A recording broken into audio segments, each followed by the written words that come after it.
వారం వారం వరమవుతుంది విజయం నీ వశమవుతుంది, వారం వారం వరమవుతుంది విజయం నీ పరమవుతుంది.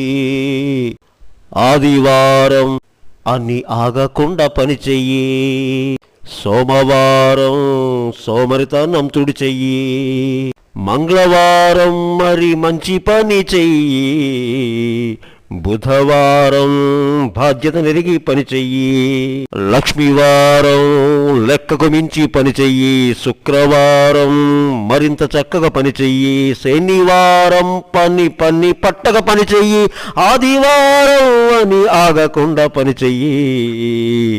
వారం వారం వరమవుతుంది విజయం నీ పరమవుతుంది, వారం వారం వరమవుతుంది విజయం నీ వశమవుతుంది. ఆదివారం అని ఆగకుండా పని చెయ్యి, సోమవారం సోమరితనం తుడి చెయ్యి.